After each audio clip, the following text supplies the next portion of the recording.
Hi guys, PugizimoHD here, bringing you an unboxing and a quick review of the Tritton camo headset for the PlayStation 4.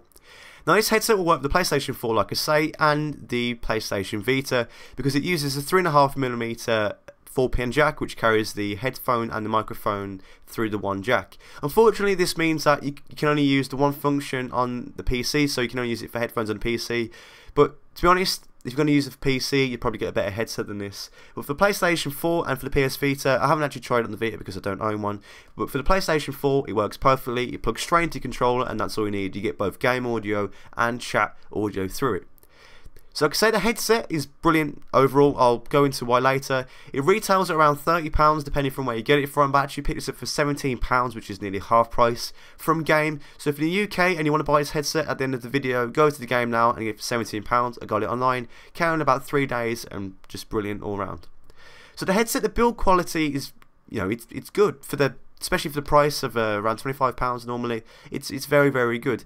The ear cups aren't as big as I thought they'd be. They use 40mm drivers, which I'll go into in a bit, but the ear cups actually sit on top of your ears and actually push them down to your head rather than around your ears, which I didn't kind of expect. But to be fair, the cups are really comfortable. They kind of got like a plasticky leather around it, and at the top the Tritton headband that's got it as well, so it's more comfortable on your head. The headset is really ergonomic, it's really comfortable, it flexes kind of in all directions as well, so when you've got it on for sustained hours it kind of really keeps comfortable on your head. The 40mm drivers aren't the best speakers in the world. This is only 2.1, but like I say, for the headset £25 you can't really expect anything more than 2.1. The 40mm drivers, it's full of bass, the low tones, the low frequencies are brilliant. I'm playing Battlefield and an explosion goes off, and the first time I heard it I literally jumped out of my seat because of how full the bass is. If you do turn it up quite loud, the bass kind of muffles a bit, it kind of crackles at high volumes, but you shouldn't really have it on that loud to a point where it starts crackling, but that's only at really kind of low frequency bass sounds. The top end isn't the best. I've listened to music through this, to kind of electronic music, dance music, and that kind of uses quite a lot of high-end tone.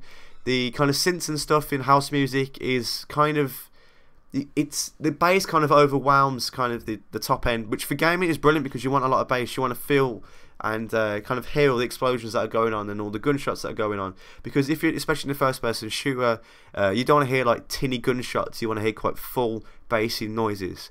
So for gaming it's brilliant, and that's what it's advertised at. But for a music point of view, if you want to use it in your phone, because it kind of does say it's compatible with phones and that, it's not the best for music, I'm going to be honest. The bass is brilliant, but the top end, especially for kind of like electronic music, is it's not the best because the bass is kind of takes over everything.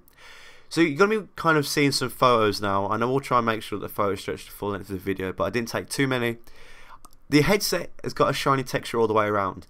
It's good aesthetically, it looks brilliant, but it does pick up quite a lot of fingerprints and dust and dirt, which I used a kind of a macro effect on the camera. It's really hard to focus a macro lens onto a shiny object, which is kind of why some of the photos may be a little bit out of focus.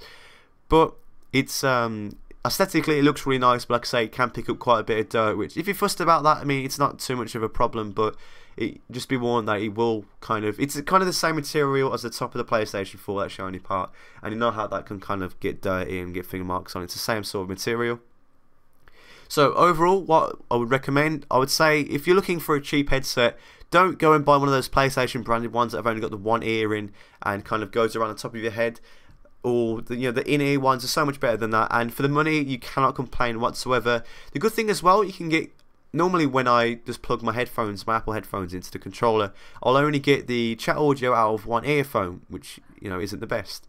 But with this, you get chat audio out of both speakers, and you get the game audio out of both speakers. And overall, the sound quality is brilliant for gaming. Like I say, not the best for music, but this is a gaming headset, so it's good for gaming. Long periods of time, the headset can get quite uncomfortable. But to be honest, if it starts to hurt your ears that you've been playing for that long, then it's kind of time to come off, isn't it? Really. I played on my PlayStation for a couple hours, and I didn't really feel it too much because the headset moves in all directions to kind of accompany your head movement. So it's quite comfortable in that respect. I spent probably about 3 to 4 hours on the computer playing kind of League of Legends, and I was on Skype playing music all the way through. And After a while, it did start to hurt my ears because they actually press down on your ears. They don't go all the way around. They actually kind of sit on top of your ears. But like I say, that's after 4 hours, and to be honest, after 4 hours, you start having a break anyway. So overall, if you're looking for a kind of a cheap-sided headset, definitely get this one for the PlayStation 4. To be honest, I wouldn't really bother going out and spending kind of like £70 on like a proper PlayStation 4 headset.